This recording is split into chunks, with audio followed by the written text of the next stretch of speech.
Good morning. I'm Rajin Persaud. Happy to be here. I work for CNN, and I lead the creation of multi-platform video products. Examples of things that we're working on that's available in the US is products like CNN Go. We've also recently launched a new company called Great Big Story, which is also a video-based product. For me personally, and for the rest of our organization, the most important thing that we're working on over the next 12 to 18 months is how to get content everywhere that the consumers are. And there's this notion of proximity that I like to talk about because consumers are everywhere and they're in multiple platforms. And so the most important thing is to be where the consumers are so that they can get to CNN content at the flip of a switch. Thank you very well. Matt Stagg. And thank you for having me. So I work for EE, and my team look after video and content technologies. I guess I got two hats. I also chair the Mobile Video Alliance in the UK, which is a consortium of content owners and TV,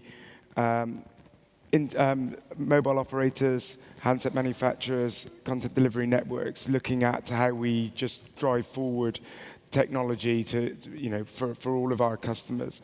And so we, within EE, took a decision when we looked at our forecasting to say, we understood we launched a year before a competition, so we had quite a bit of time to get insight into what our customers were doing. And we forecasted 75% of our network would be video by 2020. And so we turned it on its head and said, actually, we're going to be a video distribution network, like it or not. So we need to organizationally and technically address that. So we look at, in my team, at new technologies and partnerships. Thank you very much. Matt, Sophie? Sophie Garnham from Sky. I'm head of commercial development. I work in the team that's responsible for our strategic partnerships, and my team are particularly focused on our distribution partnerships. So getting our great services out to customers wherever they expect to get those. That involves working with Sony, Microsoft, Amazon, EE, we're on your box. So yeah. We're doing a lot of deals with a lot of different companies. I'm particularly interested in this topic because telcos are increasingly a partnership opportunity for us. Now TV is performing well on EE. We have a bundling deal with Vodafone in the UK with their 4G service for Now TV. And where we see the opportunity is just we have great content. We want our customers to experience it wherever possible. And my job is to kind of make sure those things happen. Good morning. Pablo. I'm Pablo Romero. I'm in that combination of Telefonica and Movistar Plus. Telefonica, as you all know, is a telco.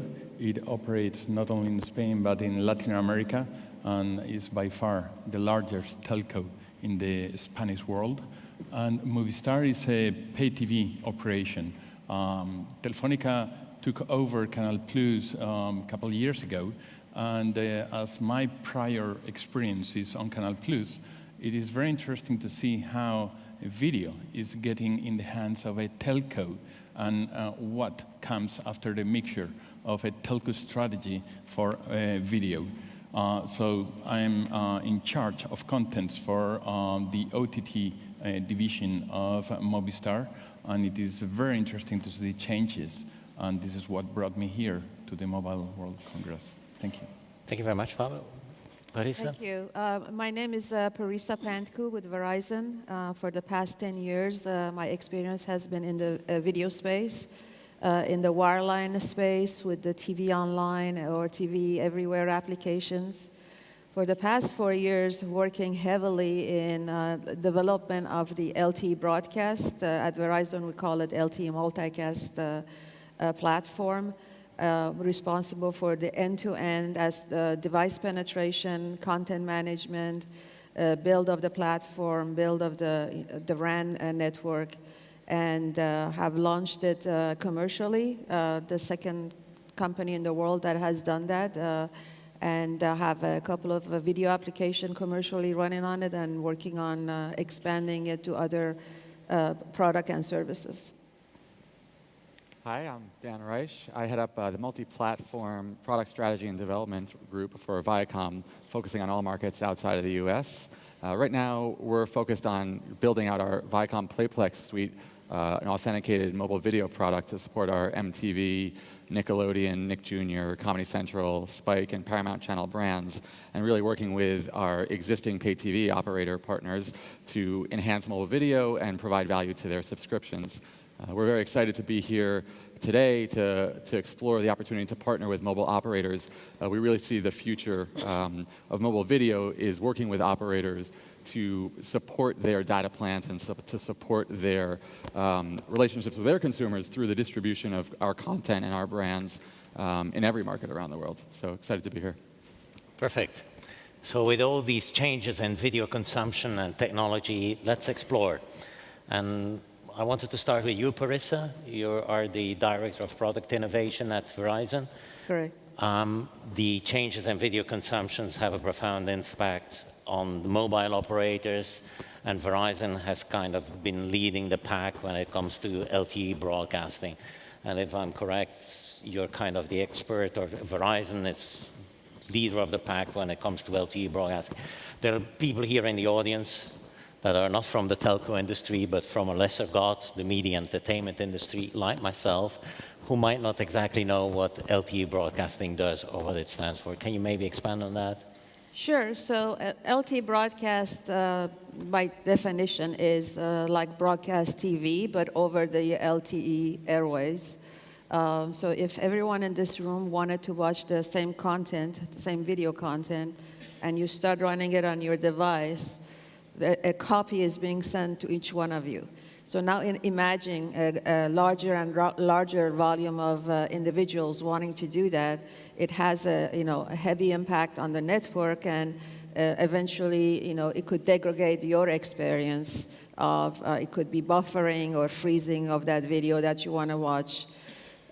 So essentially, it's a mass distribution of a content, whether it's in the form of a video or a data file or a sound file or software upgrade. So that's the area that Verizon has is just looking at all the end-to-end spectrum of possibilities with distribution of content to a large volume of either devices or any connected device that has the LTE chipset in it that is eMBMS, which is the name of the technology capable. And this technology is mainly used for games, for sports events, for... So sports is the one that resonates with everyone immediately. Stadiums, just think about, we just had Super Bowl in Santa Clara, 80,000 people in that stadium wanting to watch the NFL stream, for example, through NFL Mobile. There is only so much bandwidth that you can provide for that one game, how much amount of capital that can be spent. And Verizon has always been in the forefront of going after new technology. We were the first one to launch LTE 4G. We've been very aggressive in the 5G space. And we also want to maintain the best customer experiences, our number one goal, quality of service user experience. So immediately, in situations like that, LTE multicast just makes sense. Okay. Basically, you're just taking one channel and just broadcasting that content in the perfect quality. And if anybody wants to watch it, they can just tune to it on their device. Okay, so the main advantage to the carrier is a compression of the data, less bandwidth consumption, and to the viewer, it's a neater, nicer picture, nicer quality. Very good customer experience and network efficiency for the carrier, yes. How quickly do you see that technology being rolled out worldwide? Through Verizon? Yeah. So we have actually launched it nationwide. Once we launched our Go 90 product, which also has LTE multicast integrated in it, it's eMBMS integrated into it. And that's a nationwide product. It's not a stadium type of an application. So for that purpose, we have covered the entire country with LTE multicast. But we also have another, application which is for an IndyCar race. That's more, location-based, the racetracks or on the street races that we, with 16 or 17 seasonal races, we just make it capable for that one event. Any idea of how big your lead is versus other carriers in terms of LTE broadcast technology? I'm sorry, I do didn't you see hear. other carriers deploy LTE broadcasting? That's a question maybe EE or Telefonica can answer as well, Matt. Yeah, Matt has been a large advocate, so he knows very well. Matt, do you want to answer that? So the GSA, not the GSMA, GSA, it did a study, and us and some of the others, Telstra, are very big in this space, commissioned. And now there's about 30 global operators that have either launched, well, in fact, there's 2 that's launched, Verizon and South Korea Telecom, all done demonstrations and are planning to launch within 1 or 2 years. Really, I guess the fundamental thing for the business case is ensuring that you've got device density and capability in your subscriber base. Perfect. Telefonica? No, I was thinking, listening to your experience, that perfectly fits into the consumption habits that we have. We have the football matches here, soccer, in Spain, and that is extremely popular on mobile devices. And that takes pretty much, all the relevance of our mobile offer to the market. And it is a nightmare, definitely.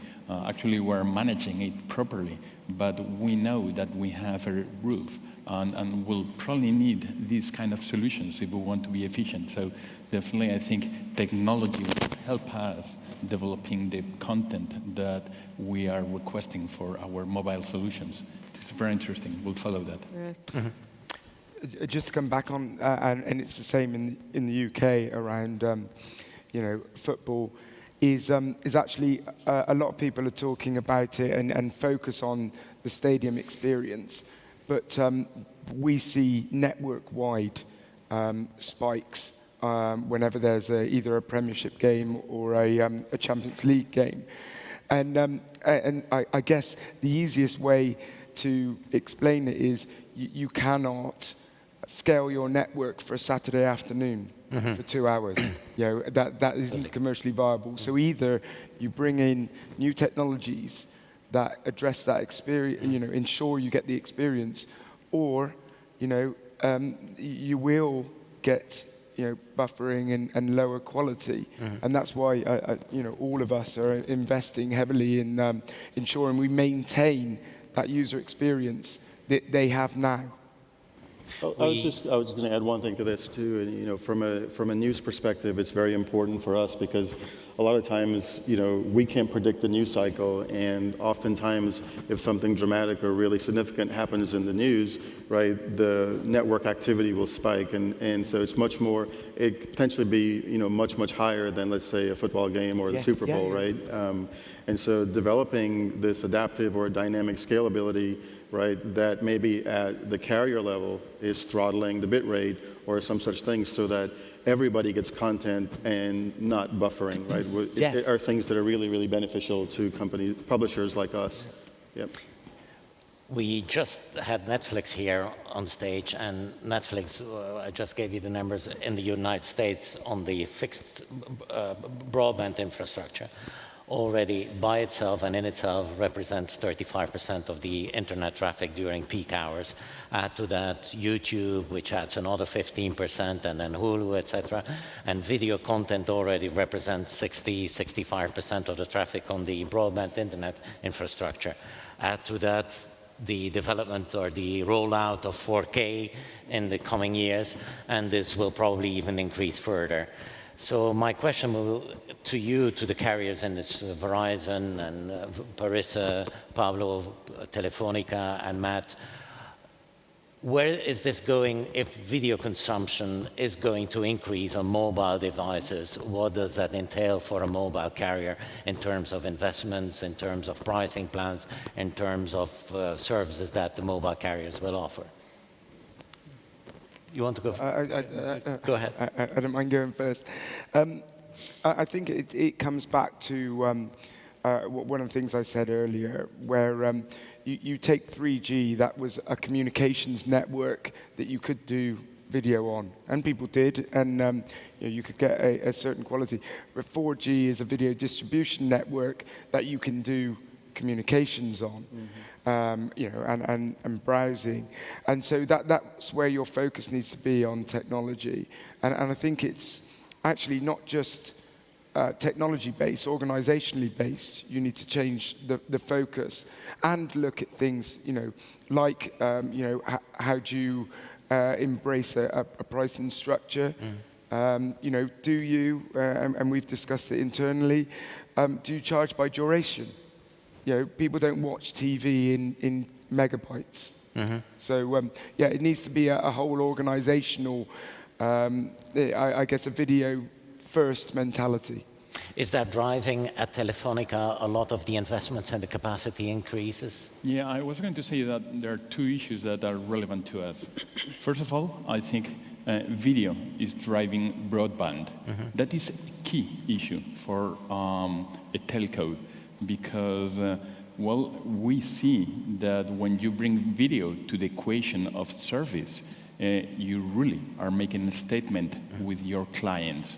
They are more faithful to your service, they enjoy it, and they upgrade to better broadband services, both on fixed lines and on mobility. So therefore, video is an ally for broadband penetration, which is the game of the rule of the game here, connectivity. And second, I think we have to face a reality, being on the Mobile World Congress, which is small screens are the #1 screen, okay? And probably television or video that is being handled by traditional pay TV players is not the #1 key application into this. So I think the TV industry has been looking in a different direction from where the development was. So I think it is time to catch up. I really welcome talking to all our partners about things that we can do. What I see from Jeff's presentation prior to ours is that 16% of consumption time on mobility is a fiasco. It is a total error from an operator point of view. We have to catch up. TV has proved to be the king of entertainment, and it is way behind other solutions. So I think there is definitely there's something that we have to learn, and excited to see about the Going 90 experience that Verizon is launching. So this is our approach to all this. Yeah. Can I just say, I think, and I agree that TV is still very large screen focused, but I think there is a reason for that, which is that we find that's where users want to get to for really good high quality content. So I think where the innovation is coming on short form content is driven by different genres, so sports and news lend themselves to it, and we get a lot of consumption in that area on mobile. But when you're talking kind of really big event, drama, movies, you don't want to try and encourage, well, you don't mind people watching it on that platform, but it's actually the big screen that's going to work better. So the innovation needs to come around how do you create a narrative story that works in that kind of snackable content. Yeah, I disagree partially. I mean, I totally agree that on large screens, our drama, our quality is paramount, and there's no comparison against others. But my question is, if that is interesting enough for the younger generations, those out there that are making selfish all the time, they have their own dramas, they have their own conversations. Are we getting into that?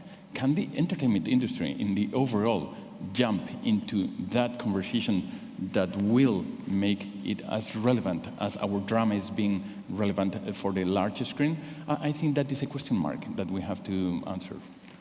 So, Before we turn to the content side, and before I turn my attention to the people from CNN and Sky and Viacom, let me weave in one of the questions from the audience here.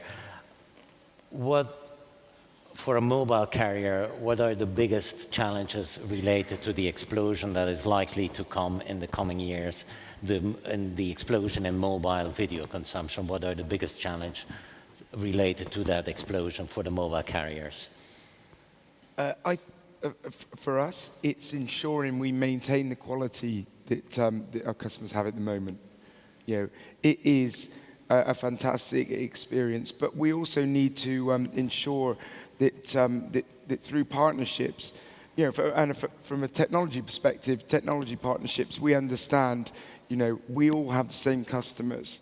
We need to make sure it's good now, it's a great experience, but we need to make sure that we keep investing in not just more and more capacity, but different technologies that ensure that we keep that. And sound, you really need, on a small screen, you just need fantastic sound as well. It's not talked about.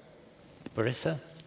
Yeah, to Matt's point, I know at Verizon, we know what the customers want. The millennials, they want to consume video and short-form video, and they want it where they want it, and they want it in the best quality possible.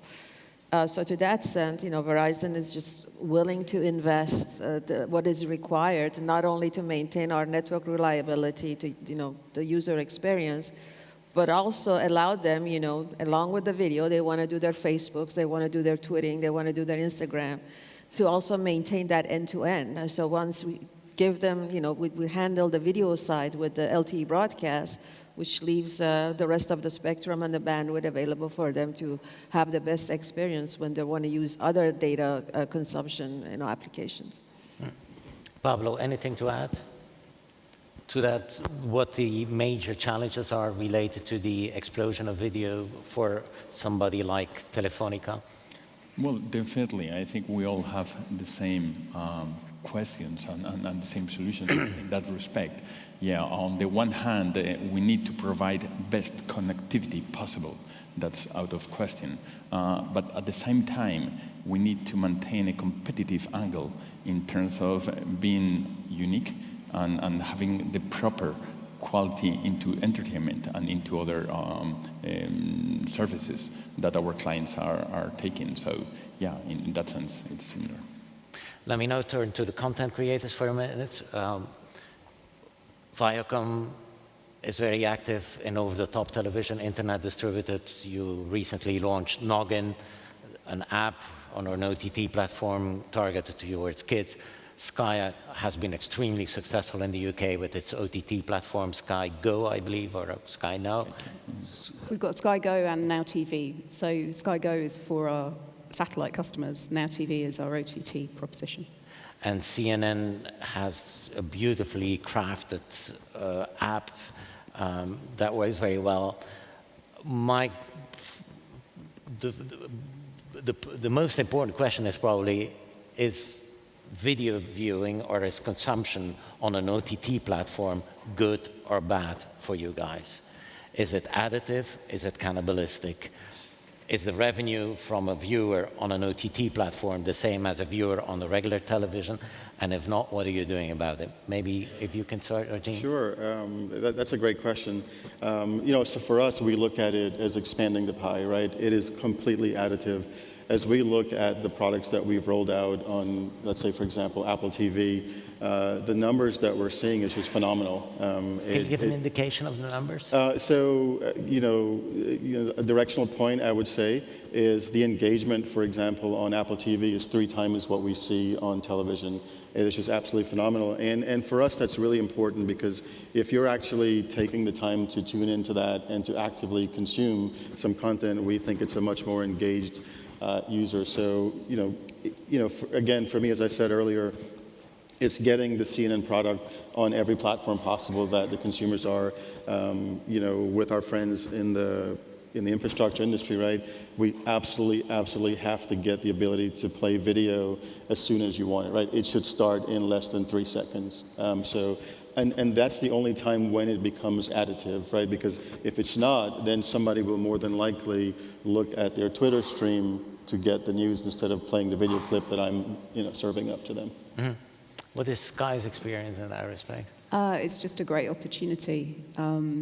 What you've seen us do is essentially create another brand which uses the OTT opportunity, the flexibility that gives customers, and kind of creates a new market for our content. So for us, it's been a great experience. OTT's launched, and now TV is proving to be very successful, and it allows us to give a consumer has just a different requirement, and they have a different demand from us as a provider. So we've got our kind of Sky Plus offer, and then at the other end of the spectrum, we've got Sky Q, which allows for the kind of supercharged TV experience in the home. So that's where we see all these new technologies and this innovation. It just gives us different routes to customers with different needs. Mm-hmm. And Viacom, you're probably feeling more than anybody else the impact of the changes in viewing habits, because a lot of your networks are catering towards younger viewers, Nickelodeon, MTV, Comedy Central. So from everybody here on the scene, you probably you feel the biggest impact of the changes in video consumption. For sure, we see our consumers and our demographics are going to mobile video more and more than maybe the older demographics, but we see that as a positive, and we see it completely as additive.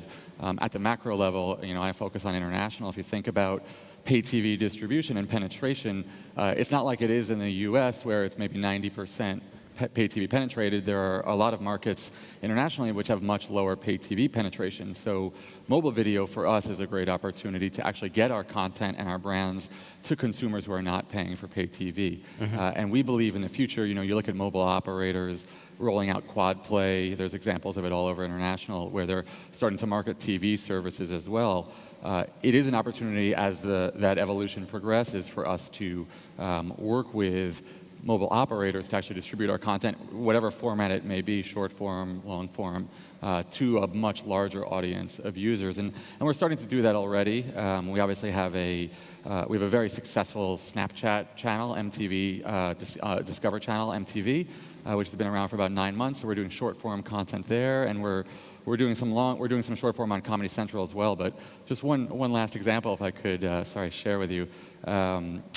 What we've done and what we're trying to do in Latin America with our Playplex product, we launched MTV Play, and we put some free content for Super Shore, one of our most popular shows, in front of the authentication wall and made it available to people through mobile. Drove 3 million streams in a week in Spanish Latin America, 700,000 downloads in the first month. On top of that, though, it actually increased linear ratings for the premiere of the show, plus 200% over what we saw from the previous season. So we actually see it as growing the ecosystem, as opposed to necessarily moving users from one place to the other. Mm-hmm. If I may jump into this, I think there is a change. We have done some surveys about what is the experience of TV on the broadband scenario. Mm-hmm. And it's quite a dramatic change for what it used to be on the linear services. In the linear services, basically, you had a great entertainment proposal on a fixed time basis with singular programs. Mm-hmm. Now, broadband is nothing to do like that. So I definitely believe it is adding consumption, is adding entertainment, is creating a totally new entertainment experience. And this is what I believe broadband is doing to this industry, to the TV industry.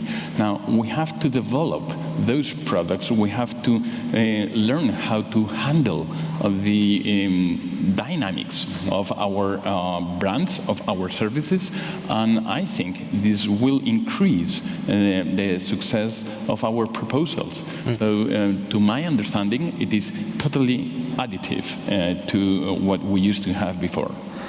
CNN is on Snapchat as well. Yes. How do you tell me about your experience with Snapchat? How do you adjust the content? What content is on Snapchat? Give us a flavor of the consumption you have on. So, like many of the new products that we've launched, Snapchat has actually turned out to be quite a big surprise for us. We've seen significant engagement, and it's with a younger demographic. One of the things that we struggle with, as a content publisher, as these new platforms come to bear, and we want to be on these platforms, now we're finding that we have to create content specifically for that platform. And if you look at our Snapchat app today, there's some really good content on there which has really good consumption. The partnerships or the advertising partnerships we're able to deliver are incremental value for us. The thing that we've got to figure out as an organization is how are we creating content more efficiently and effectively to be able to distribute them across all of these different platforms. Mm-hmm.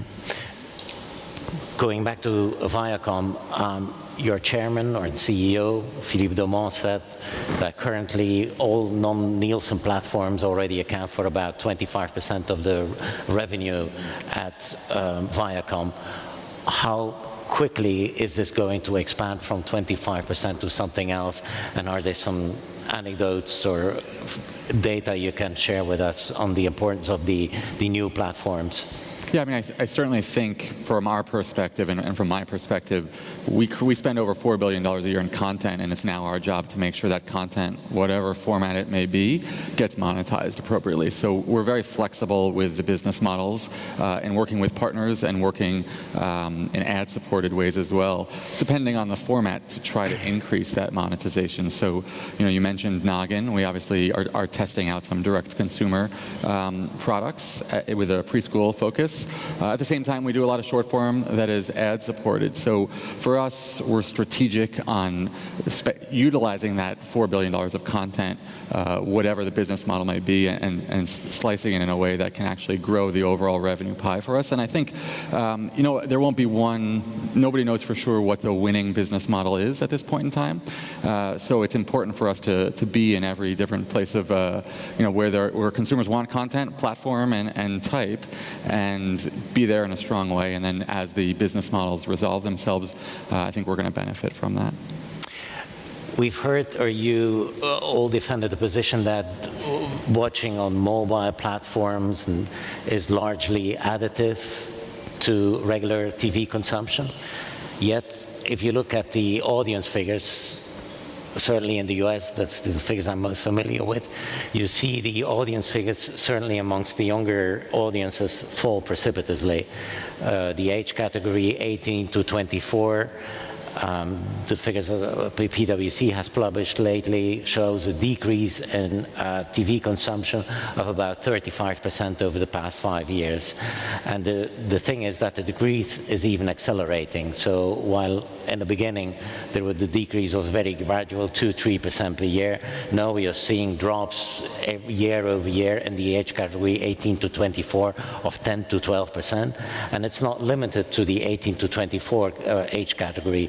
It's now expanding to all age categories, and we see a drop in live TV watching overall age categories.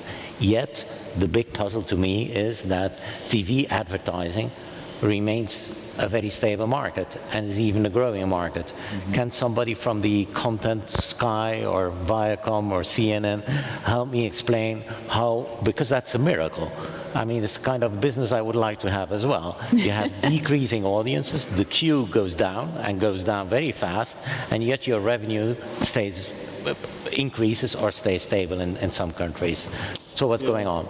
So, I'm not on the TV side, but the way I would look at it is, for me, if you see that the audiences are decreasing, I think what you can think about is that the audience that remains is a more engaged, an audience that actually wants to watch, and so therefore it's a higher value proposition for an advertiser, right? Because the people who are coming to our network now, they definitively want to watch CNN. It's not sort of an accidental thing that happened. But the other thing that I would say that's very valuable that don't show up in things like the PwC survey is all the places that CNN content currently exists that we're able to monetize.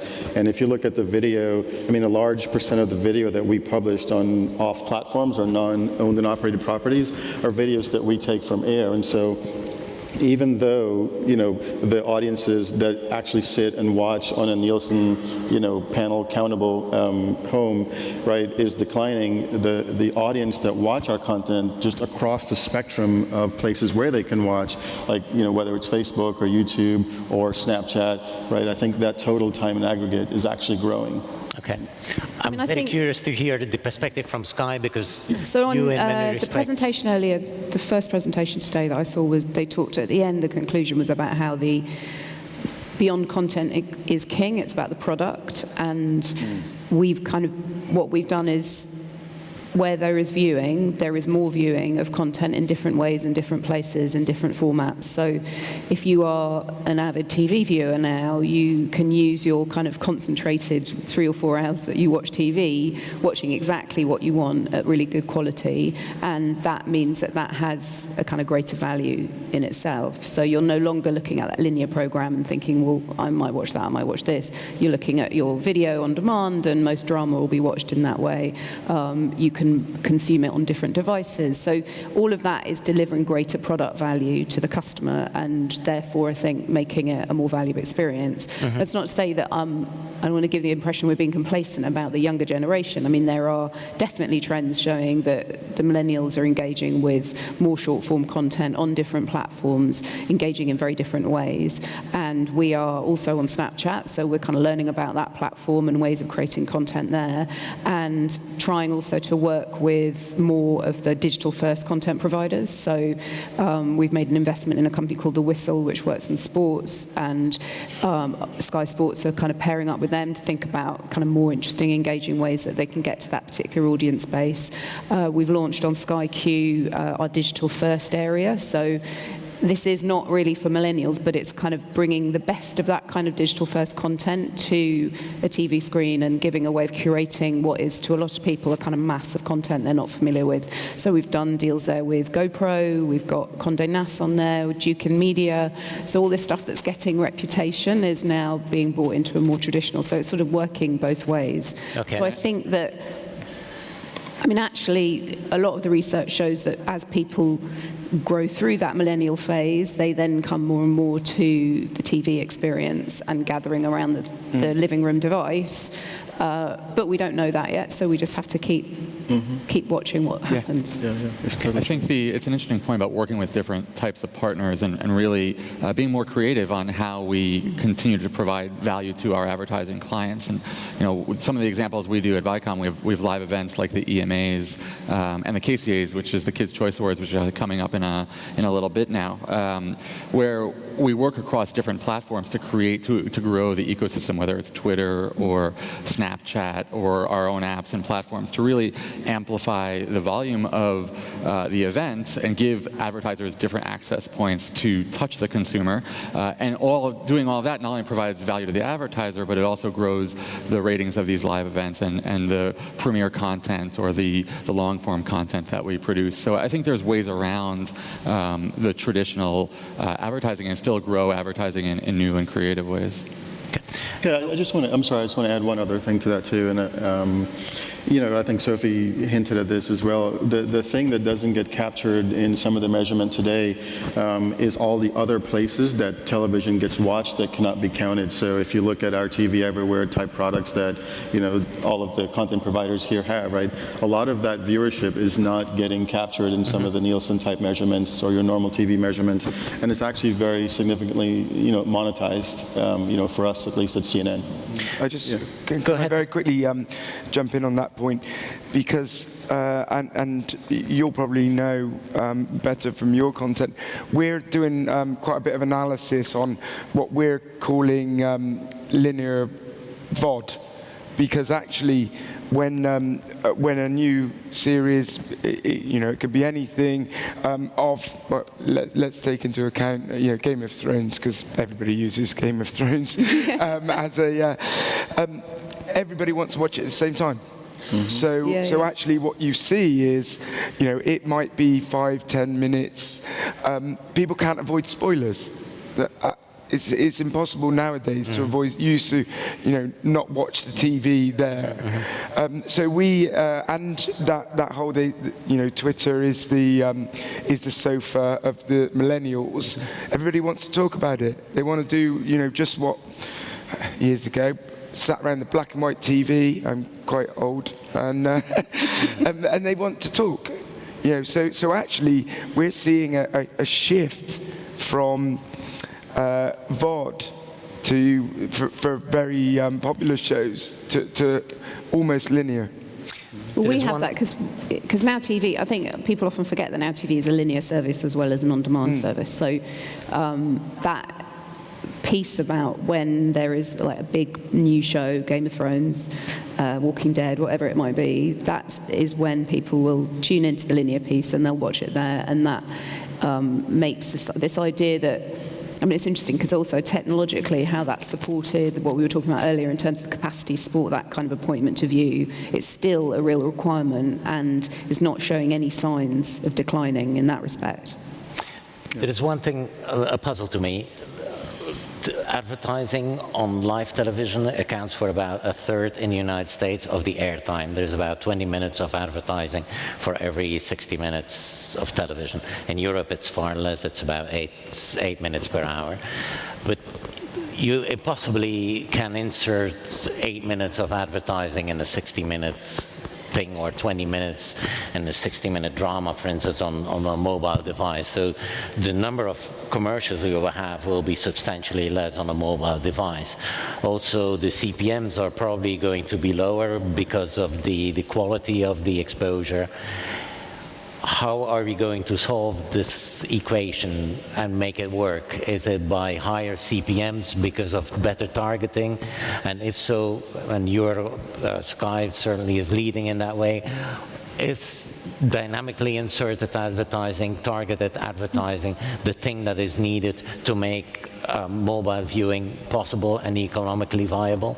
Yeah, the models of advertising, and Facebook hasn't worked it out yet, right? So the model for how you advertise on that short form content in a mobile environment is a challenge, and Sky Media, our media business, is always thinking about those kind of new creative constructs, but we still have 70% of viewing on linear, so those are still really valuable. That's where the value is right now. So we have to think about future models, what will work on these new platforms.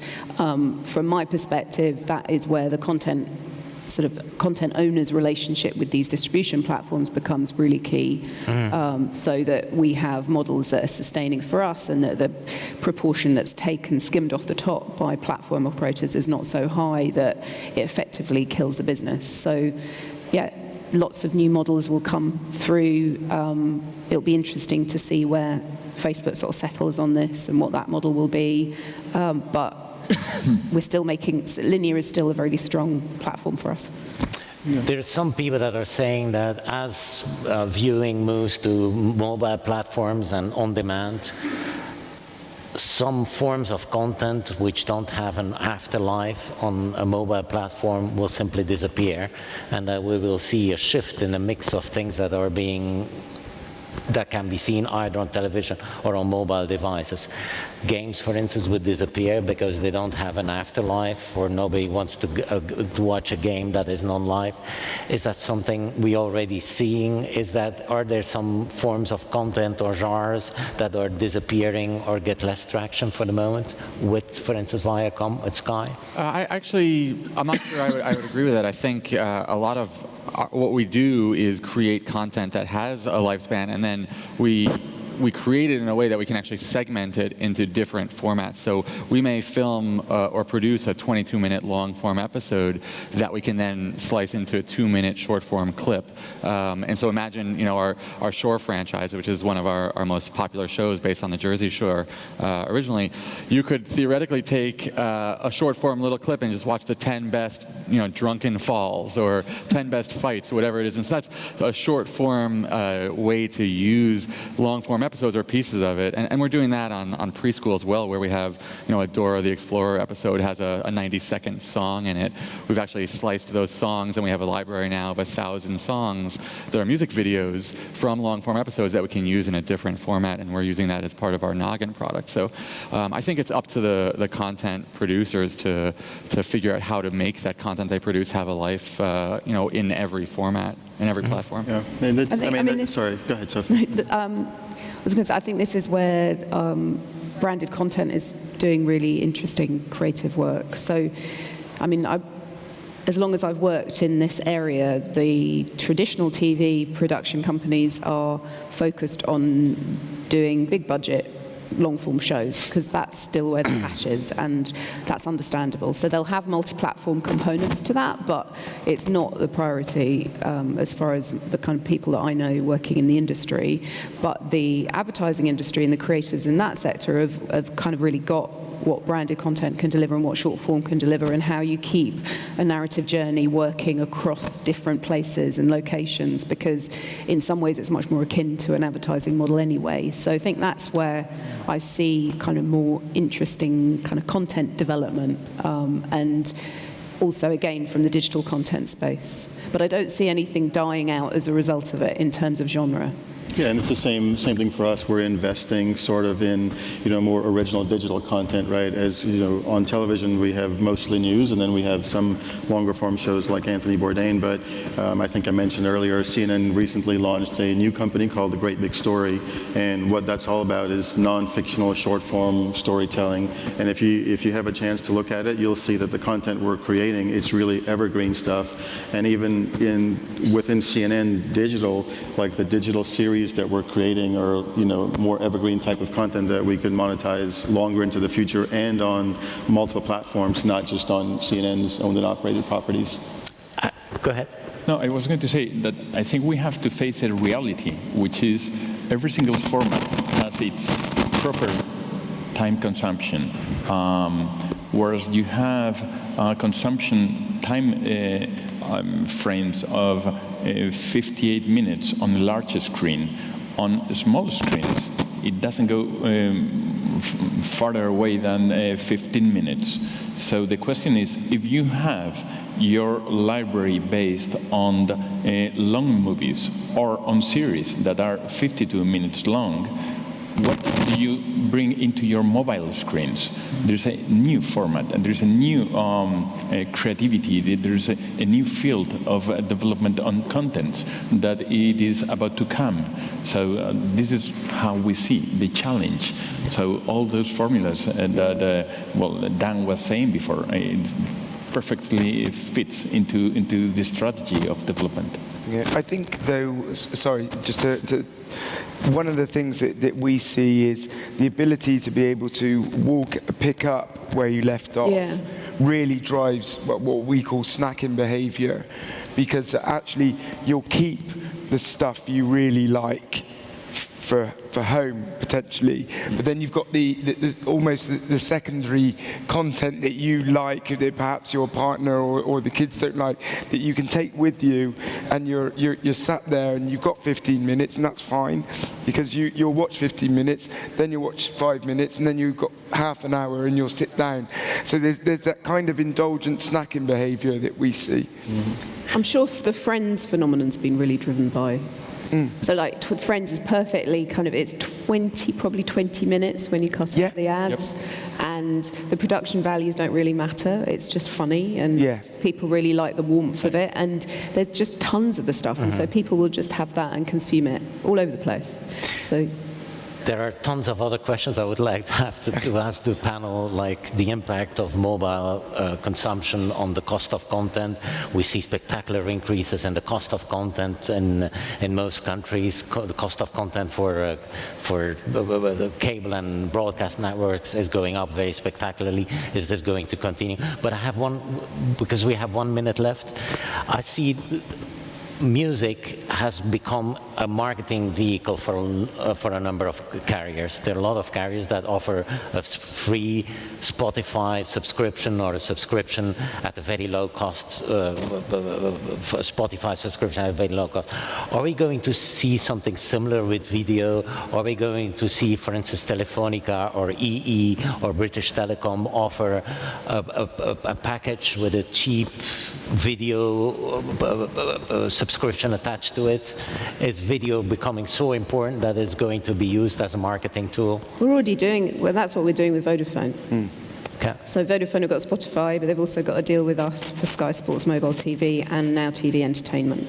So that's bundled with your contract. You have a choice of content. So Vodafone have taken that, decided that that's a way to encourage that kind of, experience of 4G and video. Okay.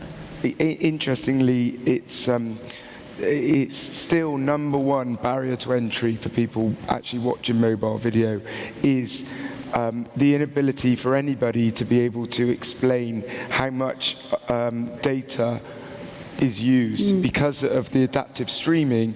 Means you might be watching standard definition over there that you're quite happy with. You walk over there, you're watching high definition, and effectively that's twice as much of your data allowance going, and there needs to be some education. We can tell what the maximum half an hour of TV is for each of the primary broadcasters. But we can't say what half an hour of YouTube is because it's user-generated content, or we just don't know what the bit rate is. So there needs to be more analysis and more education, I think.